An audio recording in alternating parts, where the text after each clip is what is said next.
I'm going to show you a very quick and easy but effective way to create textures using fabric, using a product called Texture Plus.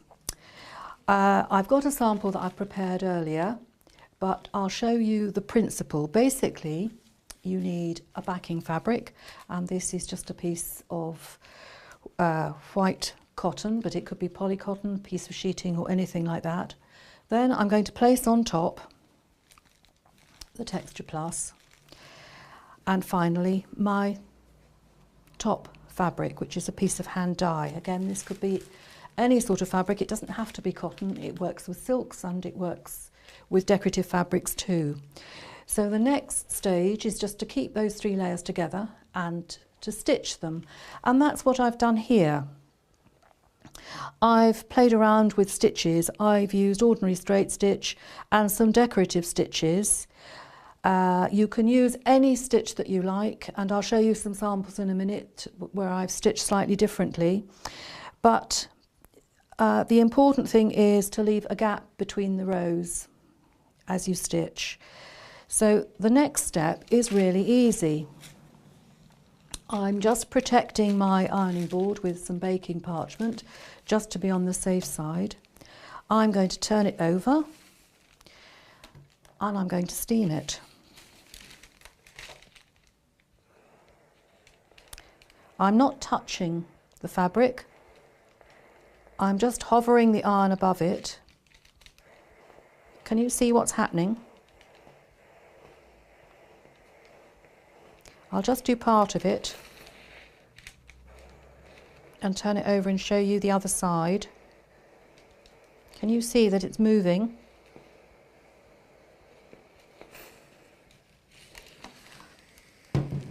Let's turn it over and see what's happened. Can you see it's beginning to change the surface? It's becoming almost smocked. I'll try a little more.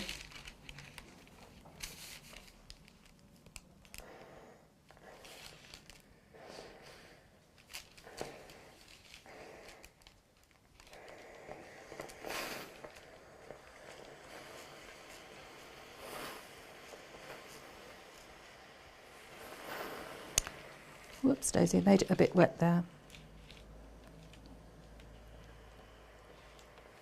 Trying to cut corners, and obviously can't.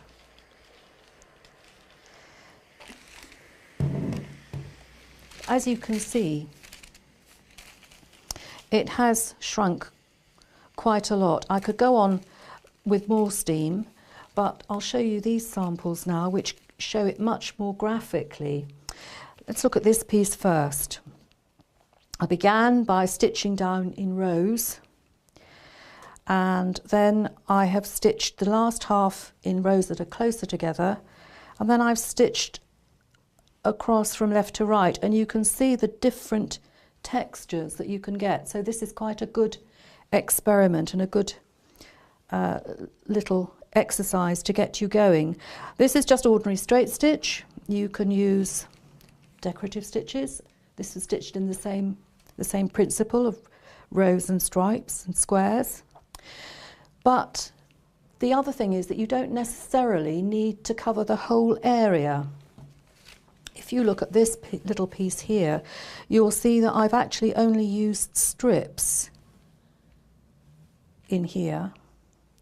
So there are areas between where there is no Texture Plus, and if I shrink that, that's actually the other half. So you can see that you can get quite interesting textures by only using it in small areas.